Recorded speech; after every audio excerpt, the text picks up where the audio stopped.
Video में हम discuss करेंगे UP higher education services commission के असिस्टेंट प्रोफेसर के एग्ज़ाम के लिए इसका 2018 का जीके का पेपर और साथ ही साथ उसमें ऐसे पॉइंट्स भी डिस्कस करेंगे जो आने वाले एग्ज़ाम के लिए महत्वपूर्ण हो सकते हैं। इसके सारे क्वेश्चंस को हम डिस्कस करेंगे वन बाय वन, और जिन क्वेश्चंस में रिलेटेड मटेरियल ऐसा है जो इस एग्ज़ाम के बाद जो एग्ज़ाम आ रहे हैं उनके लिए महत्वपूर्ण होने वाला है, उनको साथ में डिटेल में डिस्कस भी करेंगे। स्टार्ट करते हैं।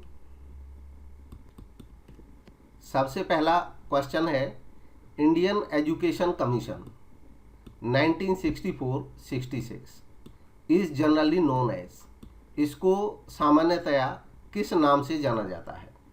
तो गिवन ऑप्शन में सही जवाब है option B, Kothari commission. Previous video में इसके बारे में हम डिटेल में डिस्कशन भी कर चुके हैं और कुछ और जो महत्वपूर्ण पॉइंट्स हैं उनको अभी आज इस वीडियो में डिस्कस करेंगे। हाँ, तो इंडियन एजुकेशन कमीशन, यह कमीशन सेटअप किया गया था भारत सरकार के द्वारा 14 जुलाई 1964 को, और इसके चेयरमैन थे दौलत सिंह कोठारी। ये यूजीसी के चेयरमैन थे उस समय, और इस कमीशन को नेशनल एजुकेशन कमीशन भी कहा जाता है, कोठारी कमीशन भी इसको कहा जाता है। इस कमीशन को सेटअप किया गया था भारत सरकार के द्वारा एग्जामिन करने के लिए एजुकेशनल सेक्टर के सभी पहलुओं की जांच के लिए इसको बनाया गया था। नेक्स्ट जो बहुत महत्वपूर्ण कमीशन है अगला, और जो अक्सर पूछा जाता है एग्जाम्स में इसके अलावा, वो है राधाकृष्णन कमीशन। इंडिपेंडेंस के बाद इंडिया में राधाकृष्णन कमीशन सर्वपल्ली राधाकृष्णन की अध्यक्षता में, डॉक्टर एस राधाकृष्णन की अध्यक्षता में बनाया गया था, सेटअप किया गया था 1948 में। इस कमीशन को रिपोर्ट करना था इंडियन यूनिवर्सिटी एजुकेशन के ऊपर, और साथ ही साथ सजेस्ट करना था इम्प्रूवमेंट्स और एक्सटेंशन के लिए जिनकी रिक्वायरमेंट है, जो डिजायर्ड हैं इंडिया में उस समय के लिए, प्रेजेंट और फ्यूचर नीड्स के लिए। नेक्स्ट क्वेश्चन है, who among the following scholars used the term paradigm in scientific research, इनमें से किस विद्वान ने पैराडाइम यूज किया साइंटिफिक रिसर्च के लिए? सही जवाब है ऑप्शन सी, टी.एस. कोहन। इसके बारे में थोड़ा और जानते हैं जो रिक्वायर्ड है एग्जाम्स के लिए। पैराडाइम का मतलब होता है एक स्टैंडर्ड या पर्सपेक्टिव या सेट ऑफ आइडियाज। इसका मतलब होता है कि हम किसी चीज़ के बारे में जब रिसर्च करते हैं तो एक वे ऑफ लुकिंग, किस नज़रिए से हम देख रहे हैं। टर्म पैराडाइम शिफ्ट सबसे पहले यूज किया गया था थॉमस सैमुअल कुन के द्वारा, टी.एस. कुन के द्वारा, अपनी फेमस बुक में, जो कि उन्होंने 1962 में लिखी थी, the structure of scientific revolutions. और इसका मतलब था डिस्क्राइब करना उस प्रोसेस को या रिजल्ट ऑफ चेंज को, जो कि बेसिक एजम्पशंस होते हैं साइंस की थ्योरी में। कौन एक अमेरिकन फिलोसफर थे साइंस के। इसके अलावा दूसरे जो महत्वपूर्ण विद्वान हैं इनमें, वो हैं Isidore Marie Auguste Francois Xavier Ponte. ये एक फ्रेंच फिलोसफर और राइटर थे। इनको माना जाता है फाउंडर, जो कई फाउंडर्स थे उनमें से one of the founder of sociology and coined the term sociology. Sociology जो टर्म थी वो कॉइन भी इन्होंने की थी। इन्होंने फॉर्मुलेट किया था डॉक्ट्राइन ऑफ पॉजिटिव। पॉजिटिव का जो डॉक्ट्राइन है उसके ये जन्मदाता माने जाते हैं। इनको माना जाता है first philosopher of science. Modern science में जो आज हम साइंस, जिस साइंस में आज हम समझते हैं, उसका पहला फिलोसफर इनको माना जाता है। नेक्स्ट क्वेश्चन है third, while doing research it is better to select a hypothesis which is. Research करते समय ये बेटर माना जाता है कि हम हाइपोथेसिस सिलेक्ट करें, जो कि इनमें से क्या होना चाहिए, यानी कि जो हाइपोथेसिस है वो इनमें से क्या उसकी नेचर होती है, ये बताना है हमें। सही जवाब है ऑप्शन ए, टेंटेटिव। हाइपोथेसिस हमेशा एक टेंटेटिव स्टेटमेंट होता है, फिक्स्ड नहीं हो सकता, प्रूव नहीं हो सकता, प्रूव तो करना बाकी है। रिसर्च के माध्यम से हम इसको प्रूव करेंगे। हाइपोथेसिस को हिंदी में पूर्व कल्पना, यानी कि हमने पहले कल्पना की, प्राकल्पना या प्राकथन भी इसको कहा जाता है। रिसर्च करने से पहले जो हम स्टेटमेंट तैयार करते हैं, जिसको बाद में हम सुनिश्चित करना चाहते हैं कि ये सही है या ये सही नहीं है, उस कथन को हाइपोथेसिस कहा जाता है। हाइपोथेसिस एक टेंटेटिव आंसर होता है रिसर्च प्रॉब्लम के, यानी कि जो हमारी रिसर्च प्रॉब्लम है उसका एक हम टेंटेटिव आंसर तैयार करते हैं, हम एक कल्पना मानते हैं कि ये इसका आंसर हो सकता है, उसको हाइपोथेसिस कहते हैं। बाद में जब रियल स्टडी होती है तो मैच करते हैं अपने स्टडी के रिजल्ट से हाइपोथेसिस को, और हमारी स्टडी प्रूव करती है कि हमारी जो हाइपोथेसिस थी वो सही थी या वो गलत थी। नेक्स्ट क्वेश्चन है, in which year the University Grant Commission established, किस ईयर में यूजीसी इस्टेब्लिश हुआ? तो गिवन ऑप्शन में सही जवाब है ऑप्शन बी 1956। हालांकि इसके बारे में अक्सर क्वेश्चन पूछे जाते हैं तो इसका थोड़ा सा डिटेल हम स्टडी करेंगे यहाँ पे। अक्सर कोई ना कोई क्वेश्चन जरूर यूजीसी के संदर्भ में रहता ही है।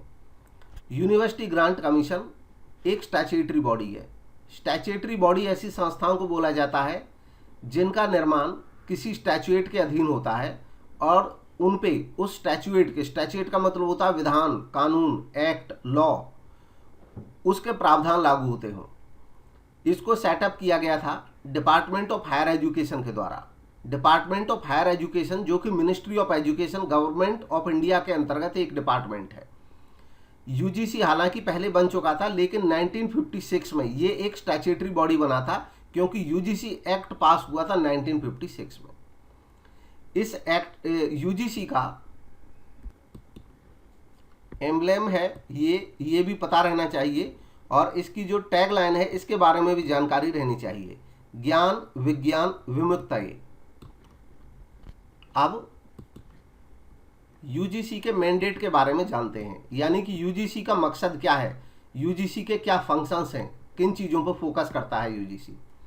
इसका मैंडेट है प्रमोट करना और कोऑर्डिनेट करना यूनिवर्सिटी एजुकेशन को इंडिया में, डिटरमाइन करना और मेंटेन करना ऐसे स्टैंडर्ड्स जो टीचिंग, एग्जामिनेशन और रिसर्च में यूनिवर्सिटीज़ के केस में अपनाए जाएं, फ्रेम करना रेगुलेशंस एजुकेशन के लिए मिनिमम स्टैंडर्ड्स से रिलेटेड, मॉनिटर करना development in the field of collegiate and university education, साथ ही साथ डिसबर्स करना ग्रांट्स यानी कि फंड प्रोवाइड कराना यूनिवर्सिटीज़ को और कॉलेजेस को, सर्व करना एक महत्वपूर्ण लिंक के तौर पे between union and state government and institutions of higher learning, जो हायर लर्निंग के इंस्टीट्यूशंस हैं उनके बीच में, यूनियन भारत सरकार के बीच में और स्टेट गवर्नमेंट राज्य सरकारों के बीच में एक लिंक की तरह भी काम करता है।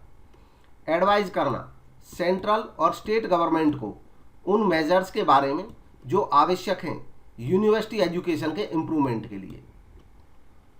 करंट में वर्तमान में professor Dhirendra Pal Singh DP Singh University Grant Commission के चेयरमैन हैं। इन्होंने ये पद ग्रहण किया 1 जनवरी 2018 को। ये एक इंडियन नेचुरलिस्ट हैं और एकेडमिक एडमिनिस्ट्रेटर हैं।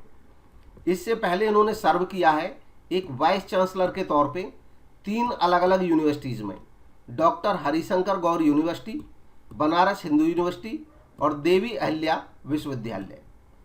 यूजीसी के हेडक्वार्टर्स हैं न्यू दिल्ली में। इसके अलावा 6 इसके रीजनल सेंटर्स हैं।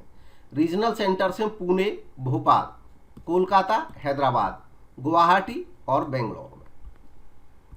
एक प्रपोजल लाया गया रिप्लेस करने के लिए यूजीसी को एक दूसरी रेगुलेटरी बॉडी से, जिसका नाम प्रस्तावित है अभी तक के लिए HECI।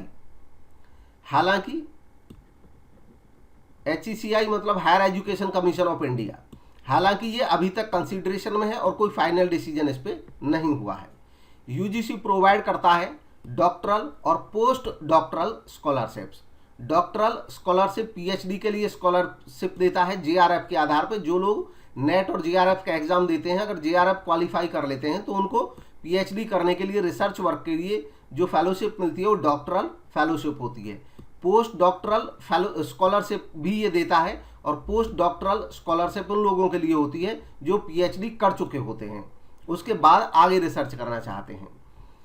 यूजीसी सबसे पहले फॉर्म किया गया था 1945 में, ओवरसी करने के लिए वर्क को 3 सेंट्रल यूनिवर्सिटीज़ का, अलीगढ़, बनारस और Delhi university.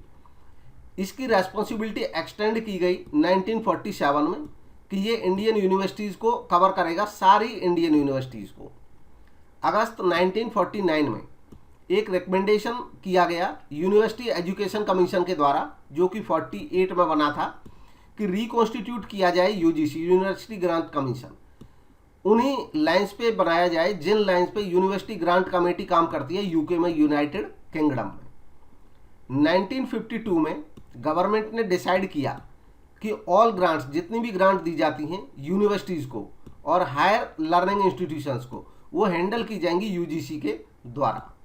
University Grant commission UGC formally inaugurate हुआ श्री मौलाना अबुल कलाम आज़ाद के द्वारा, जो कि मिनिस्टर ऑफ एजुकेशन थे इंडिया के उस समय, natural resources and scientific research के भी मिनिस्टर थे, और 28 दिसंबर 1953 को उन्होंने इसकी स्थापना रखी थी, इनॉग्रेट किया था।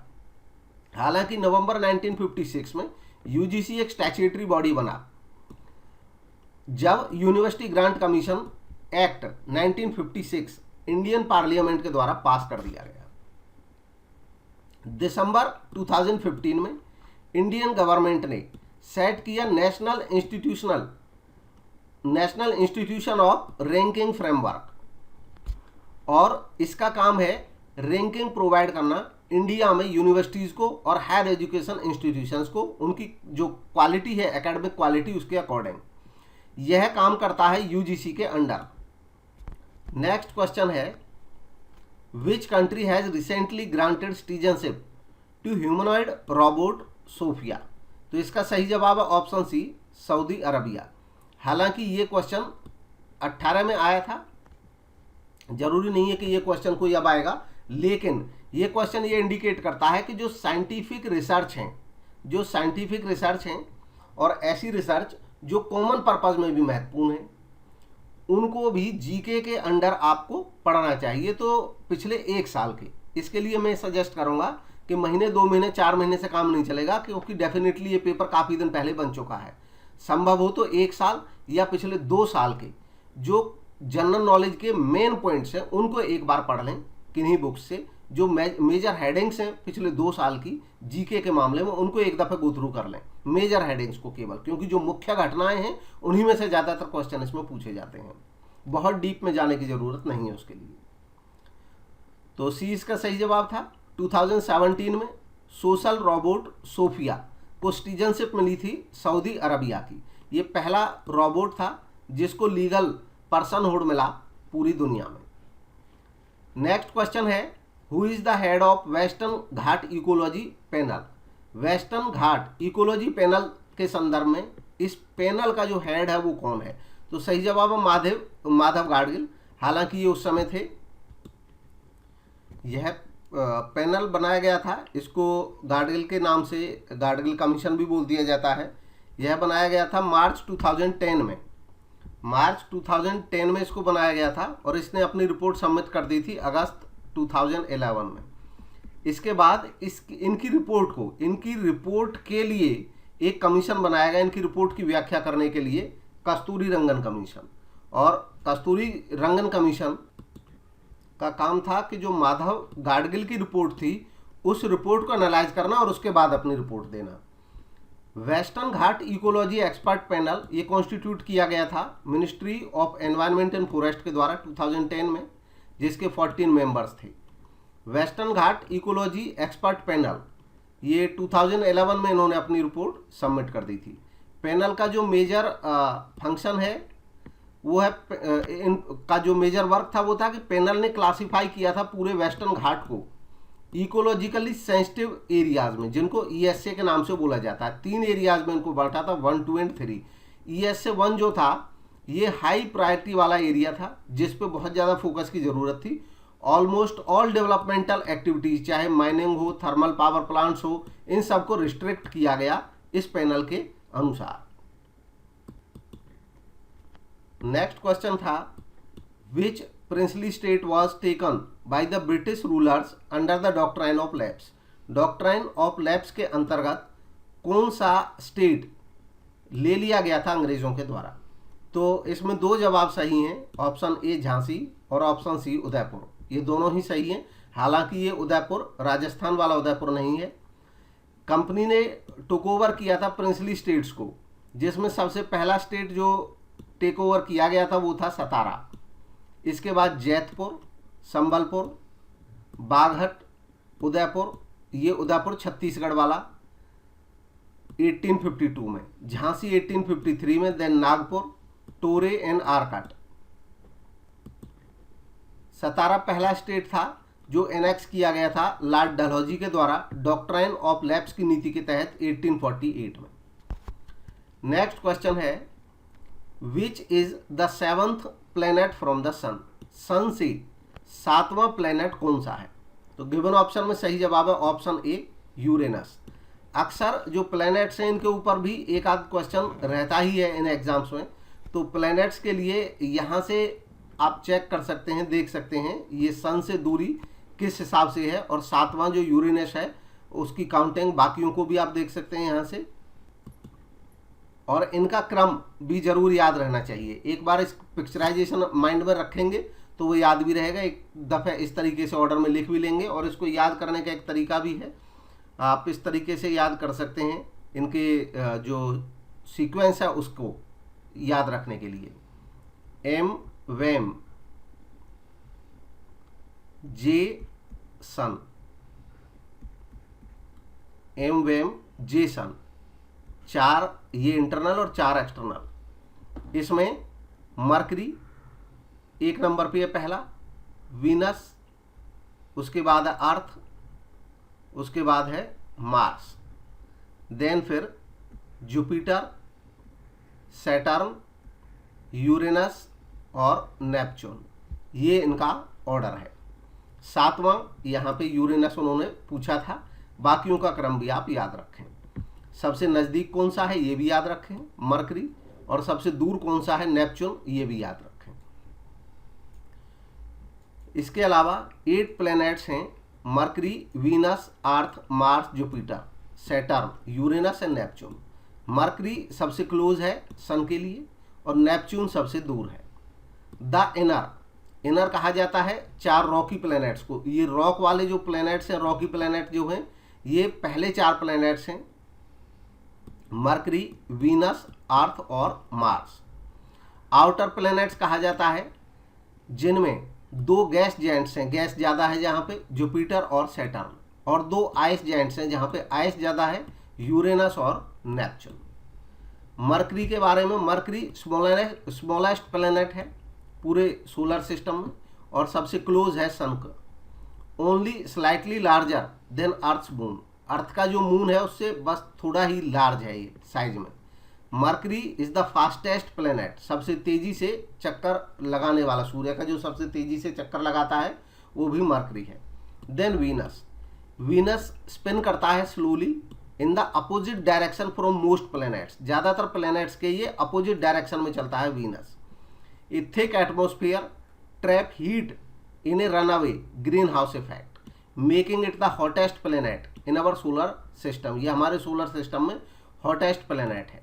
देन अर्थ जो कि हमारा होम प्लैनेट है, ये ओनली प्लेस है जिसके बारे में ये श्योरिटी के साथ सबको पता है कि यहाँ पे लिविंग थिंग्स रहते हैं।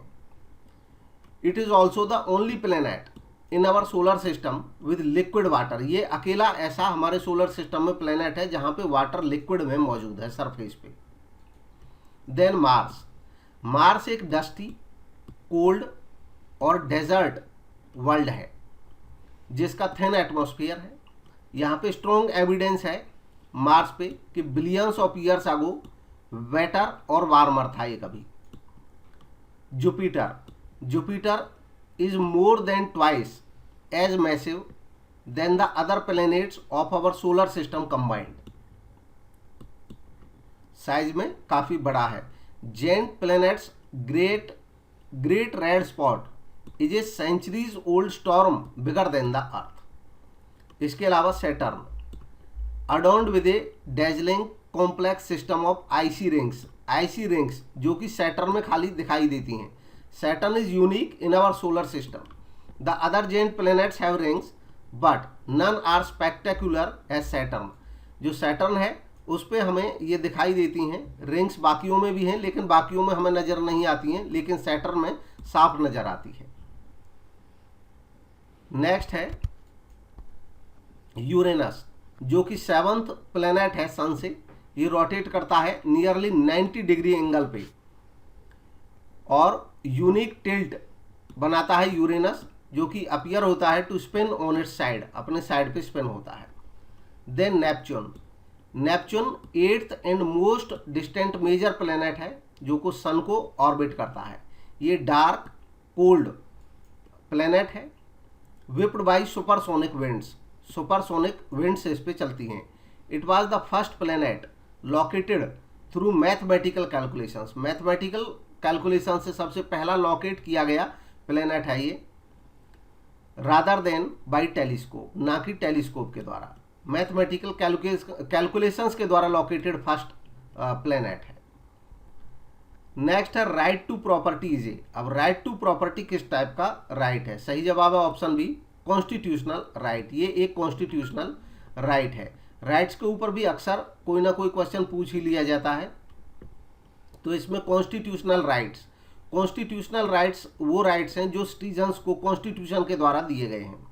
राइट टू प्रॉपर्टी एक काफ़ी महत्वपूर्ण एग्जाम्पल है कॉन्स्टिट्यूशनल राइट का।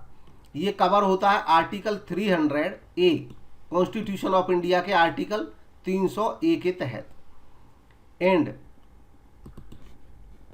Can be taken away from the citizens by the authority of law, authority of law के माध्यम से ये टेक अवे किया जा सकता है। Then fundamental rights, fundamental rights basic और इनएलिएनेबल राइट्स हैं, मतलब इनको वापस नहीं लिया जा सकता है। ये ग्रांटेड हैं सिटीजन ऑफ इंडिया को through the part 3rd of the constitution. In some rare and exceptional cases, कुछ खास केस ऐसे हैं जिनमें ये नॉन सिटीजन्स जो भारतीय नागरिक नहीं है उनको भी अवेलेबल हैं ये rights, fundamental rights. 6 fundamental rights हैं महत्वपूर्ण: right to equality, right to freedom, right against exploitation, right to freedom of religion, cultural and educational rights, right to constitutional remedies. Next is who appoints the chief election commissioner of India. India के chief election commissioner को कौन appoint करता है? सही जवाब है option B, president, Bharat के राष्ट्रपति। इसके बारे में जान लेते हैं कुछ और। प्रेसिडेंट अपॉइंट करते हैं चीफ इलेक्शन कमिश्नर को और बाकी इलेक्शन कमिश्नर्स को भी। इनका जो टेन्योर होता है वो 6 ईयर का होता है या up to 65 years, whichever is earlier. 65 वर्ष पूरी एज हो जाए पहले या 6 साल पूरे हो जाएं, जो भी पहले हो जाए वो इनका टेन्योर रहता है। ये एंजॉय करते हैं सेम स्टेटस और रिसीव करते हैं सैलरी और पार्क्स अवेलेबल टू द जजेज of the Supreme Court of India. Supreme Court के जो जजेज होते हैं उनके बराबर ही इनका स्टेटस होता है और उनके बराबर ही इनको सैलरी भी मिलती है। Indian president is the head of the state, state का जो हेड है वो इंडियन प्रेसिडेंट होते हैं। And he is the first citizen of India, और ये भारत के फर्स्ट सिटीजन माने जाते हैं। इलेक्टोरल कॉलेज, जो इलेक्टोरल कॉलेज मतलब जिनका जो चुनाव करता है जो समूह, वो रेस्पॉन्सिबल है प्रेसिडेंट के इलेक्शंस के लिए। और इसमें शामिल कौन कौन से होते हैं? इसमें शामिल होते हैं elected members of Lok Sabha and Rajya Sabha, legislative assemblies of the state. हालांकि जो लेजिस्लेटिव काउंसिल होती हैं उनका कोई रोल नहीं रहता है इसमें। इसके अलावा legislative assemblies of union territories of Delhi and Puducherry, ये 2 ऐसे यूटीज हैं जिनकी अपने जिनकी अपनी असेंबलीज हैं। नेक्स्ट है फॉलोइंग पीपल इन्वॉल्व नहीं होते हैं प्रेसिडेंट के इलेक्शन में। कौन कौन नहीं होते हैं? नॉमिनेटेड मेंबर्स ऑफ लोकसभा इन राज्यसभा, लोकसभा के जो नॉमिनेटेड मेंबर हैं 2, एक तो ये हिस्सा नहीं लेते हैं। हालांकि अब इनको समाप्ति कर दिया गया है, अब लोकसभा में 2 नॉमिनेटेड मेंबर की प्रथा समाप्त हो गई है। राज्यसभा में 12 जो इलेक्टेड मेंबर्स होते हैं और 2 लोकसभा के, तो ये प्रावधान था कॉन्स्टिट्यूशन का कि ये हिस्सा नहीं लेंगे प्रेसिडेंट के इलेक्शन में। साथ ही साथ nominated members of state legislative assemblies, state legislative assemblies के जो नॉमिनेटेड मेंबर हैं वो भी हिस्सा नहीं लेंगे। Members of legislative councils, legislative council जो स्टेट लेजिस्लेटिव काउंसिल होती हैं, चाहे वो इलेक्टेड हो या नॉमिनेटेड हो, ये हिस्सा नहीं ही लेंगे। Nominated members of union territories of Delhi and Puducherry, Delhi और पुडुचेरी की जो यूनियन टेरिटरीज हैं इनमें जो नॉमिनेटेड मेंबर हैं वो भी हिस्सा नहीं लेंगे।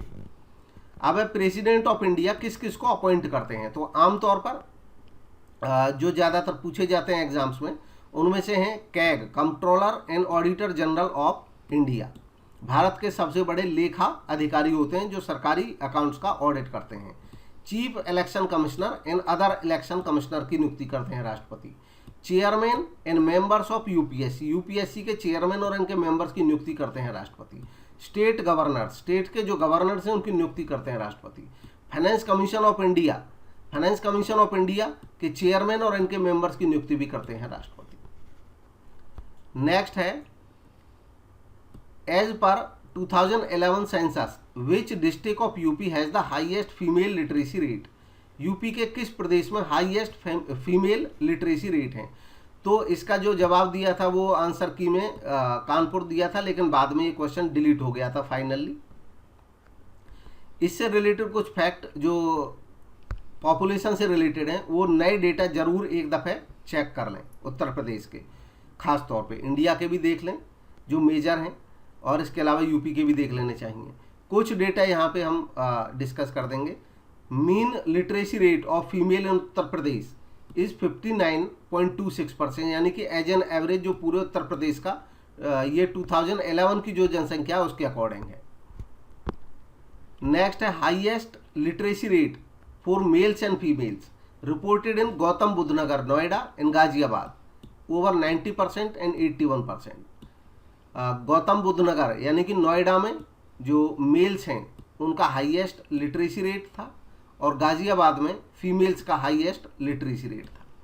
Lowest literacy rate for both males and females, male और फीमेल दोनों में ही जो लोएस्ट लिटरेसी रेट था वो ऑब्जर्व किया गया था श्रावस्ती डिस्ट्रिक्ट में।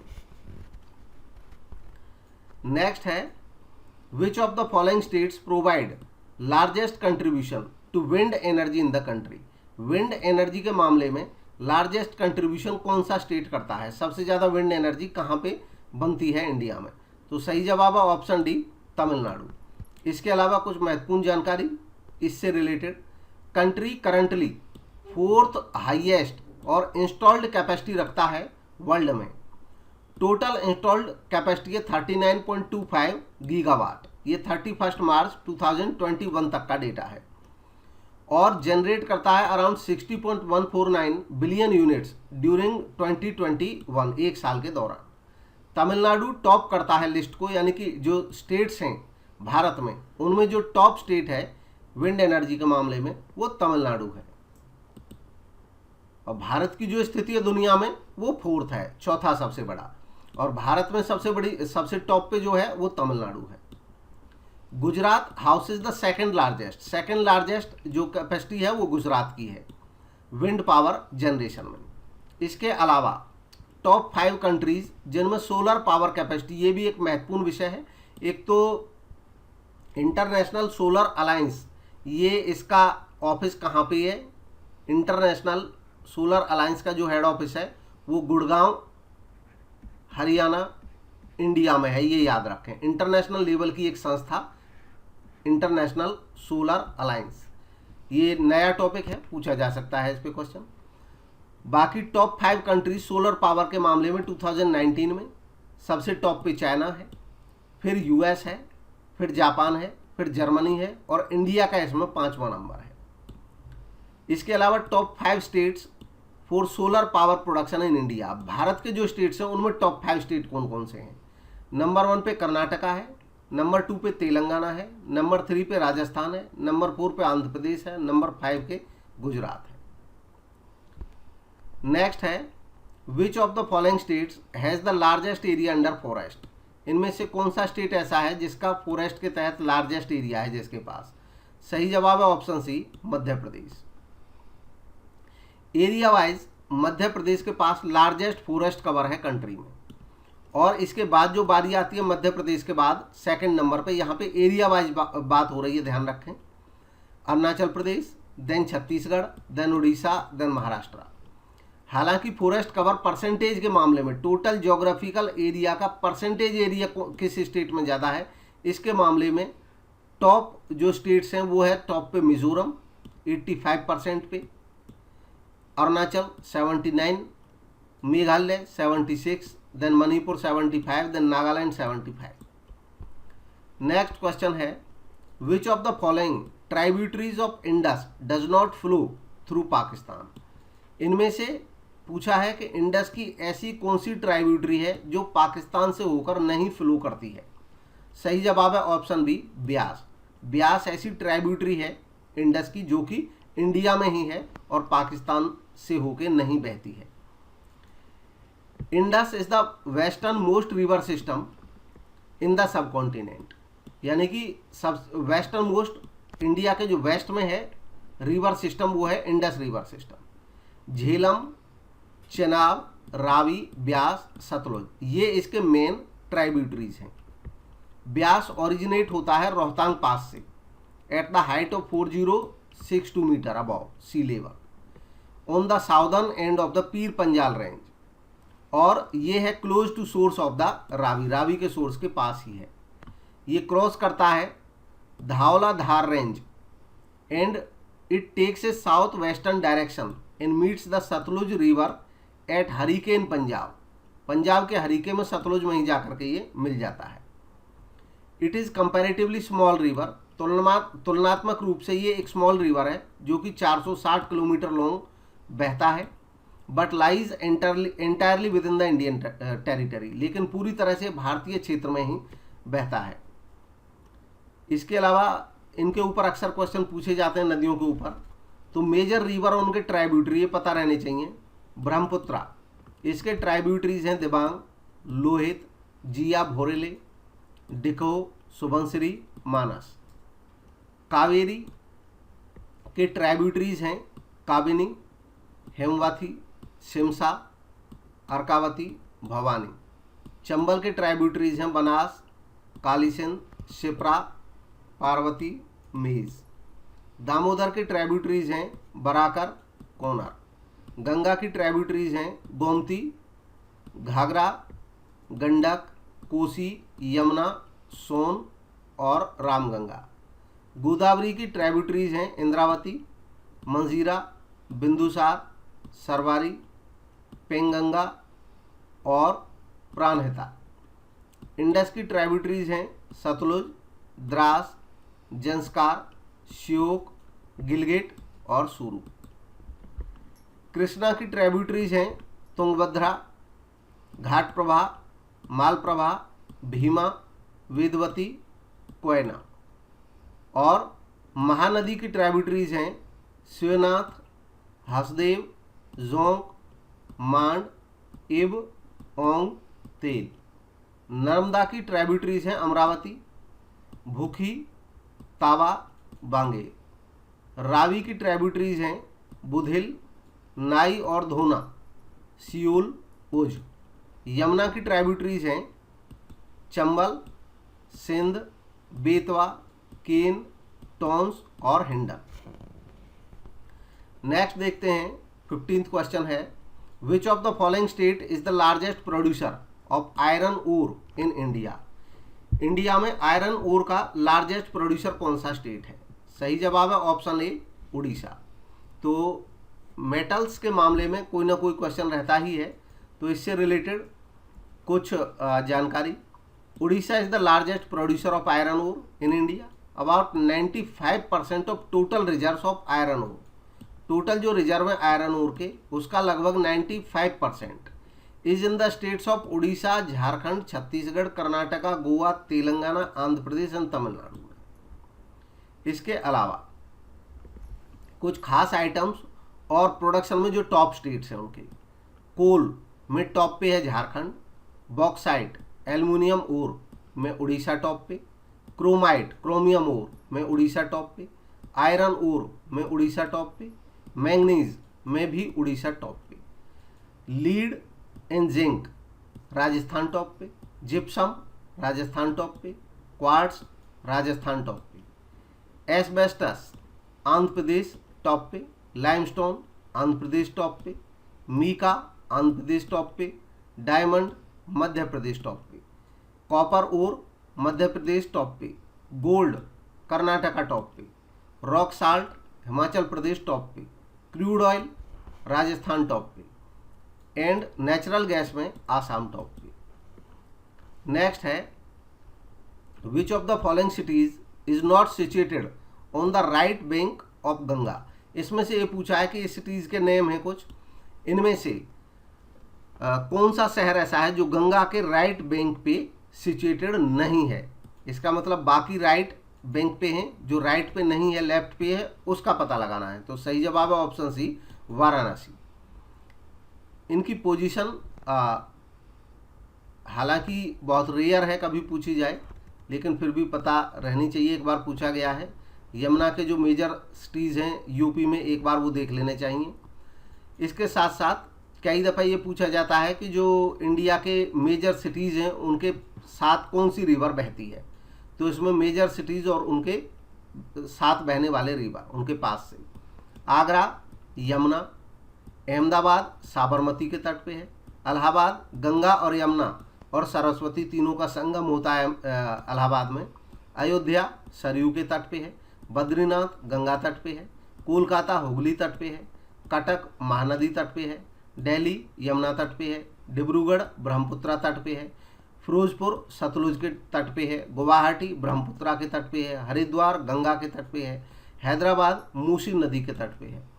इसके अलावा जबलपुर नर्मदा के तट पे है, कानपुर गंगा के तट पे है, कोटा चंबल के तट पे है, लेह इंडस के तट पे है, लखनऊ गोमती के तट पे है, लुधियाना सतलुज के तट पे है, नासिक गोदावरी के तट पे है, पटना गंगा के तट पे है, श्रीनगर झेलम के तट पे है, सूरत ताप्ती के तट पे है, वाराणसी गंगा के तट पे है एंड विजयवाड़ा कृष्णा नदी के तट पे है। नेक्स्ट है who gave the call return to Veda. कौन से स्वामी थे, महान व्यक्ति थे जिन्होंने ये कॉल दिया था लोगों को कि वेदों की ओर लौटो। तो सही जवाब है ऑप्शन डी स्वामी दयानंद सरस्वती। इनके बारे में कुछ जान लेते हैं। स्वामी दयानंद सरस्वती ने ये कॉल दिया था return to Vedas. For the first time in history of India Vedas print किए गए इंडिया में, इनके संरक्षण में, इनके पैट्रोनेज में। पर्सनली इनके जो मोस्ट इम्पोर्टेंट वर्क थे वो थे Satyarth Prakash the light of truth. इनके फॉलोअर्स ने स्टार्ट किया दयानंद एंग्लो वैदिक स्कूल DAV स्कूल, इनके फॉलोअर्स ने स्टार्ट किए थे स्वामी दयानंद सरस्वती के ने।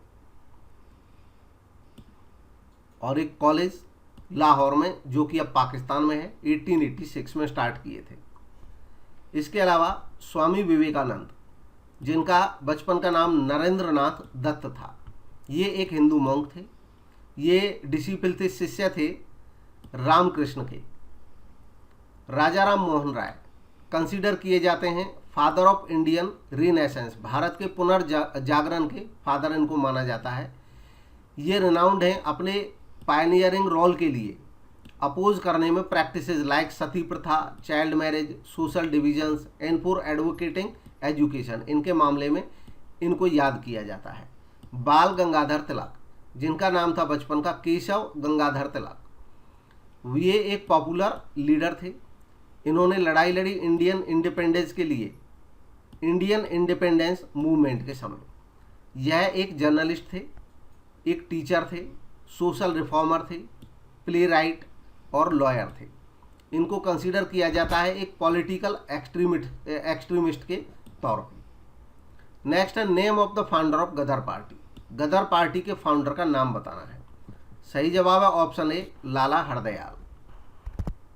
इनके बारे में कुछ जानते हैं। इन 1913 में Pacific coast Hindustan association found किया गया लाला हरदयाल के द्वारा सोहन सिंह भाकना के साथ, जो कि इसके प्रेसिडेंट थे, which was called Ghadar party. इसी को गदर पार्टी कहा गया। मेंबर्स ऑफ दिस पार्टी, इस पार्टी के जो मेंबर थे वो थे इमिग्रेंट सिख्स जो कि US और कनाडा में रहते थे। नेक्स्ट है भीखाजी रुस्तम कामा। जिनको मैडम कामा के नाम से याद किया जाता है। ये एक महत्वपूर्ण फिगर थे इंडियन इंडिपेंडेंस मूवमेंट में। भीखाजी रस्तम कामा ने अनफर्ल किया था first version of Indian national flag. भारतीय राष्ट्रीय झंडे का पहला बार जो फहराया गया था वो मैडम भीखाजी कामा के द्वारा फहराया गया था अगस्त 21, 1907 में इंटरनेशनल सोशलिस्ट कॉन्फ्रेंस में, जो कि हुआ था स्टटगार्ट जर्मनी का एक शहर था वहाँ पर। मदन लाल धिंगरा ये एक इंडियन रिवॉल्यूशनरी थे और मेंबर थे इंडिया हाउस के लंदन में। इन्होंने असैसिनेट किया था कर्जन वायली को ऑन 1 जुलाई 1909 को लंदन में। नेक्स्ट है which of the following revolts was associated with Sidho and Kanho. इनमें से कौन सा ऐसा अपराइज था या रिवोल्ट था जो सीधो और कान्हो के लीडरशिप में हुआ था। सही जवाब है ऑप्शन बी, संथाल राइजिंग। इन राइजिंग्स के मामले में भी एक आधा क्वेश्चन पूछा ही जाता है अक्सर, तो जो महत्वपूर्ण राइजिंग है उनके बारे में जान लेते हैं। सीधो मुर्मू और कान्हो मुर्मू ये लीडर थे संथाल रिबेलियन के या संथाल रिवोल्ट के या राइजिंग के, जो कि 1855-56 में हुआ था। ये रिबेलियन किया गया था प्रेजेंट डे के झारखंड और बंगाल में। In eastern India against both the British colonial authority, British जो शासन था उसके अगेंस्ट भी और करप्ट जमींदारी सिस्टम जो था उसके अगेंस्ट भी ये विद्रोह किया गया था। नेक्स्ट है द कोल अपराइजिंग, इसको कोल रिबेलियन भी कहा जाता है और जो ब्रिटिश रिकॉर्ड है उसमें उसको कोल म्यूटनी कहा गया है। ये एक रिवोल्ट था आदिवासी कोल लोगों का छोटा नागपुर के पास ड्यूरिंग द 1829-39 के आसपास। ये था रिएक्शन के तौर पे, जो कि इकोनॉमिक एक्सप्लॉयटेशन किया जा रहा था उस समय सिस्टम के द्वारा, उसके अगेंस्ट।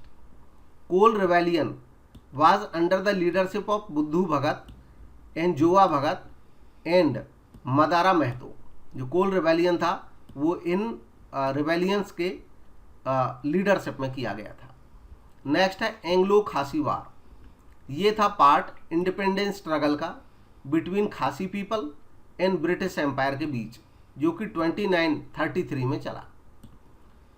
ये वार स्टार्ट हुआ था तिरौत सिंह के अटैक के साथ। उन्हें ब्रिटिश गैरिसन, एक ब्रिटिश जो टुकड़ी थी सैनिकों की, उस पर अटैक किया गया था वहाँ के राजा तीरथ सिंह के द्वारा, क्योंकि इन ब्रिटिश सैनिकों ने डिसऑबी किए थे ऑर्डर इस खासी किंग के। ये किंग थे खासी के, खासी समुदाय के, क्योंकि इन्होंने एक आदेश दिया था रोड कंस्ट्रक्शन प्रोजेक्ट को रोकने का, जो कि नहीं रुका था, अंग्रेजों ने बनाना स्टार्ट कर दिया था, उसके ऊपर ही अटैक किया गया था और वहाँ से ये स्टार्ट हुआ ये रिवोल्ट। नेक्स्ट है Bhil revolt. Govind Guru was a social and religious leader.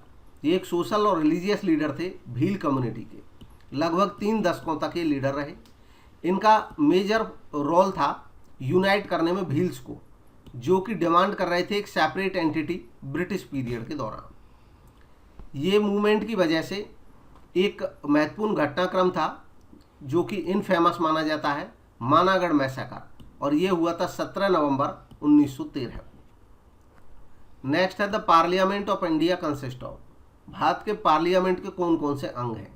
तो सही जवाब है ऑप्शन डी, ये तीनों ही हैं, प्रेसिडेंट ऑफ इंडिया, लोकसभा और राज्यसभा। इंडियन पार्लियामेंट में ये तीनों हिस्सा हैं, पार्लियामेंट के अंग माने जाते हैं, लोकसभा, राज्यसभा और प्रेसिडेंट। इसके अलावा नेक्स्ट क्वेश्चन देखते हैं 21। विच of the following articles deals with the election of vice president of India. इनमें से कौन सा आर्टिकल भारत के वाइस प्रेसिडेंट के इलेक्शन से रिलेटेड है? सही जवाब है option C, article 66। Article 66 sub article 1 के अंडर वाइस प्रेसिडेंट भारत के इलेक्ट किए जाएंगे मेंबर्स के द्वारा एक इलेक्टोरल कॉलेज के, यानी कि एक समूह के, जिसमें शामिल होंगे members of both houses of parliament. Parliament के दोनों हाउसेज के मेंबर इसमें शामिल होंगे इस इलेक्टोरल कॉलेज में। और जो इलेक्शन का सिस्टम होगा वो होगा proportional representation bye means of the single transferable vote के द्वारा। वोटिंग ऑफ सच इलेक्शन, इस इलेक्शन की जो वोटिंग होगी वो सीक्रेट बैलेट के माध्यम से होगी। नेक्स्ट है 22। The number of members in Lok Sabha elected from states. अब लोकसभा के ऐसे मेंबर जो स्टेट से, राज्यों से चुने जाने हैं, उनकी संख्या क्या है? सही जवाब है ऑप्शन डी 530, 530 मेंबर राज्यों से चुने जाते हैं। इसके बारे में थोड़ा जान लेते हैं डिटेल में, अक्सर क्वेश्चन आता है इस पे। Maximum strength of Lok Sabha is 550, पहले 552 होती थी, लेकिन अब जो 2 मेंबर्स हैं वो हटा दिए हैं, इसलिए 550 होते हैं। 2 मेंबर जो कि एंग्लो इंडियन होते थे पहले, अब उस प्रथा को समाप्त कर दिया गया है। 2 members of Anglo Indian community पहले नॉमिनेट किए जाते थे प्रेसिडेंट ऑफ इंडिया के द्वारा भारत सरकार की एडवाइस पे। अब इस सिस्टम को अबोलिश कर दिया गया जनवरी 2020 से 104th कॉन्स्टिट्यूशनल अमेंडमेंट एक्ट के माध्यम से। 530 मेंबर्स, अब ये जो 550 मेंबर रह गए 550, इनमें से 530 मेंबर रिप्रेजेंट करते हैं स्टेट्स को, 550 में से 530, और जो रिमेनिंग 20 मेंबर्स हैं वो रिप्रेजेंट करेंगे यूनियन टेरिटरीज को। हालांकि वर्तमान में जो हाउस का स्ट्रेंथ है वो केवल 543 है। इसमें स्टेट के तो 530 पूरे हैं, और बाकी जो 13 मेंबर्स हैं वो हैं यूटीज के। यूटीज के लिए 7 मेंबर्स की संख्या अभी भी बची हुई है। नेक्स्ट है राज्यसभा। राज्यसभा में मेंबर होने हैं नॉट मोर देन 250, ये प्रावधान है कि 250 से ज़्यादा मेंबर नहीं होंगे। 238 मेंबर्स रिप्रेजेंट करते हैं स्टेट्स को और यूनियन टेरिटरीज को, और बाकी 12 मेंबर्स जो हैं वो नॉमिनेट किए जाते हैं प्रेसिडेंट के द्वारा। राज्यसभा एक परमानेंट बॉडी है, यानी कि कभी ये राज्यसभा पूरी तरह से समाप्त नहीं होती है, ये डिसॉल्व नहीं होती है। हालांकि 1/3 ऑफ मेंबर्स, इसके 1/3 मेंबर रिटायर होते हैं एवरी सेकेंड ईयर, हर दूसरे वर्ष, और रिप्लेस किए जाते हैं नए मेंबर्स के द्वारा। हर एक मेंबर 6 साल के लिए चुना जाता है, 6 साल की टर्म को पूरा करने के लिए। नेक्स्ट है in which of the following countries FIFA World Cup 2018 was organised. किस देश में फीफा वर्ल्ड कप 2018 ऑर्गेनाइज हुआ? सही जवाब है ऑप्शन ए रशिया में। हालांकि जो वर्तमान में है वो करंट के इसमें से पूछे जाने की संभावना होगी। तो 2018 का फीफा वर्ल्ड कप तो हुआ था 14 जून से 15 जुलाई के बीच रशिया में। बाकी जो प्रेजेंट में याद रखने चाहिए, समर ओलंपिक 2021 में टोक्यो जापान में हुए, और 24 में होने हैं पेरिस फ्रांस में। इसके अलावा विंटर ओलंपिक होने हैं 2022 बीजिंग चाइना में। एशियन गेम्स 2022 हांगझू चाइना में होने हैं। नेशनल गेम्स ऑफ इंडिया 20 के हुए गोवा में, 21 के छत्तीसगढ़ में, 22 के उत्तराखंड में होने हैं, प्रस्तावित हैं। फीफा वर्ल्ड कप अब होगा जो 2022 में, ये कतर में होना प्रस्तावित है। ICC men's T20 world cup 2021 में इंडिया में होना है, और आईसीसी विमेंस 2020 वर्ल्ड कप 2020 में ऑस्ट्रेलिया में हुआ। नेक्स्ट देखते हैं, अगला है in how many assembly seats of Karnataka was the election held in May 2018, मई 2018 में। तो हालांकि वर्तमान में तो ये क्वेश्चन नहीं ही आना है, लेकिन जब हुआ था कर्नाटक में तो ये पता चलेगा कि किस टाइप से पूछा जा सकता है इलेक्शन के संदर्भ में भी क्वेश्चन। तो करंट में कोई इलेक्शन हो रहे हैं उनको एक दफ़ा जरूर देख लें, उनके बारे में जान ले। बी 223, इसमें पूछा गया था कि मई 2018 में कितनी असेंबली सीट पे इलेक्शन हुआ? तो सही जवाब है ऑप्शन बी 223। 2018 में कर्नाटका जो लेजिस्लेटिव असेंबली है उसमें इलेक्शन हुआ था 12 मई 2018 को 222 सीट के लिए। टोटल 224 सीट है वहाँ पे, 222 के लिए 18 में हुआ, और 28 मई 2018 को 1 सीट का हुआ, और इस तरह मई में कुल मिलाकर के 223 सीट हुए। 11 जून 2018 को बाकी 1 सीट पे हुआ बाद में। नेक्स्ट है as per estimate of population division of United Nations, UN के पॉपुलेशन डिवीजन के एस्टिमेट के अनुसार what was the population of India May 18 में भारत की पॉपुलेशन क्या थी? तो इसका सही जवाब था उस समय ऑप्शन बी 1354 मिलियन। हालांकि जो करंट पॉपुलेशन है इंडिया की यूएन के डेटाबेस के अकॉर्डिंग, ये ट्यूसडे अक्टूबर 2021 का डेटा है, 12 अक्टूबर 2021 का, और ये है 1397 मिलियन, इतना याद रखना चाहिए। नेक्स्ट है who among the following has been declared the time person of the year 2017। तो 18 में पूछा गया था ये कि 17 में टाइम पर्सन ऑफ ईयर कौन थे। सही जवाब था इसका ऑप्शन डी, साइलेंस ब्रेकर्स। तो करंट के बारे में जान लेते हैं अब कौन से हो सकते हैं जिनके ऊपर अगर सवाल बनता है यहाँ से। टाइम मैगजीन ने नेम किया था साइलेंस ब्रेकर्स, ये एक ग्रुप था 2017 में, इसको टाइम मैगजीन में पर्सन ऑफ द ईयर माना गया। 2020 के लिए जो बाइडन और कमला हैरिस को time person of the year का अवार्ड मिला, खिताब मिला। ग्रेटा थनबर्ग स्वीडन 2019 में इनको time person of the year का खिताब मिला। The guardians and the war on truth society 2018 में इनको time person of the year का खिताब मिला। और 17 में साइलेंस ब्रेकर थे ही, जिनके बारे में ऑलरेडी पूछा गया था इस क्वेश्चन में। नेक्स्ट है 27, as per the list issued by NITI Aayog on 28 March 2018 of aspirational districts which is the most backward district. कौन सा सबसे बैकवर्ड डिस्ट्रिक्ट था 28 मार्च 2018 को जो लिस्ट थी एस्पिरेशनल डिस्ट्रिक्ट्स की नीति आयोग के द्वारा। तो सही जवाब है ऑप्शन है मेवात, हरियाणा, हरियाणा का मेवात जिला। तो इसके बारे में कुछ और एक दो पॉइंट जान लेते हैं नीति आयोग की रैंकिंग्स के बारे में। हरियाणा का मेवात इंडिया का मोस्ट बैकवर्ड डिस्ट्रिक्ट माना गया।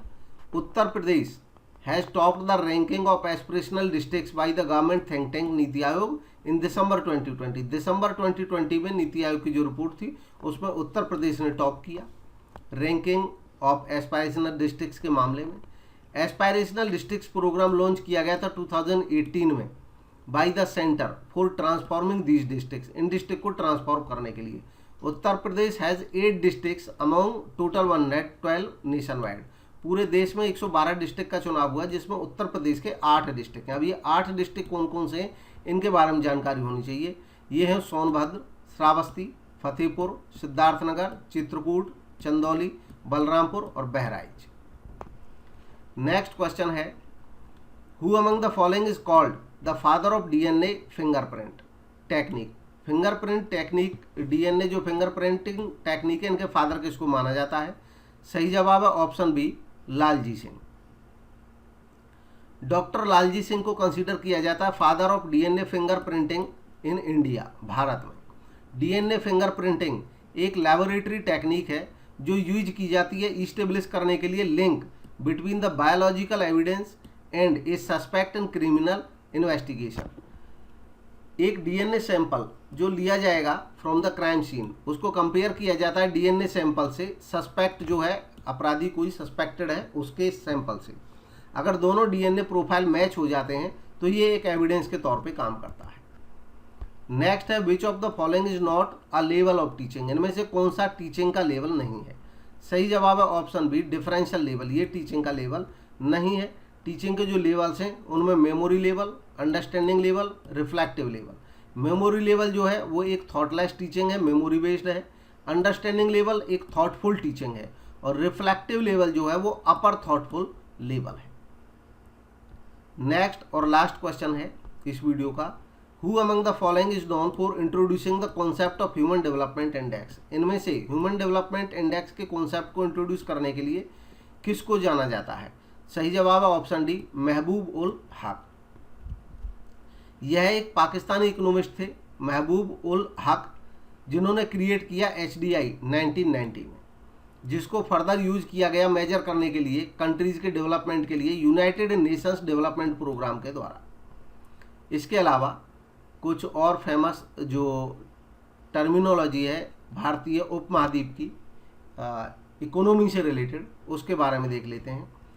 मोहम्मद यूनुस और ग्रामीण बैंक, बांग्लादेश ग्रामीण बैंक, इनको अवार्ड मिला था नोबल पीस प्राइज़ का। यहाँ पे ये ध्यान रखने का है कि हम इकोनॉमिस्ट में इनको पढ़ते हैं इकोनॉमिक्स में, लेकिन जो प्राइज़ इनको मिला था नोबल पुरस्कार वो मिला था पीस प्राइज़, पीस के लिए 2006 में, इनके वर्क के लिए to create economic and social development from below. Grameen bank का, इनका जो ग्रामीण बैंक था, इसका ऑब्जेक्टिव था इनके इस्टेब्लिशमेंट के समय से ही कि ये ग्रांट करेंगे पुअर पीपल को स्मॉल लोन्स इजी टर्म्स के साथ, जिसको माइक्रो क्रेडिट कहा गया। नेक्स्ट है अमर्त्य सेन। ये हैं फेमस अपने सिग्निफिकेंट कंट्रीब्यूशन के लिए वेलफेयर इकोनॉमिक्स को जो इन्होंने योगदान दिया। इनको मिला नोबेल प्राइज इन इकोनॉमिक्स, इनको इकोनॉमिक्स का नोबेल प्राइज मिला था 1998 में।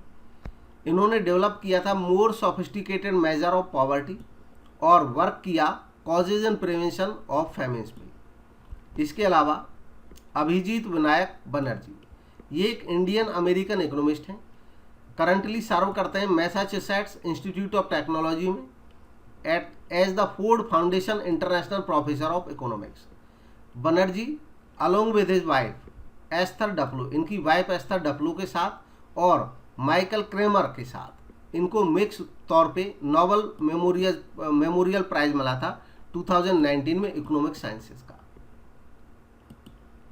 तो ये था आज का डिस्कशन। कमेंट के माध्यम से बता सकते हैं वीडियो आपको कैसा लगा। अच्छा लगा तो लाइक ज़रूर करें और चैनल को सब्सक्राइब करें अगर अभी तक नहीं किया है तो, इसी टाइप के वीडियोस देखने के लिए, साथ ही साथ कॉमर्स के वीडियोस देखने के लिए। Thank you for watching.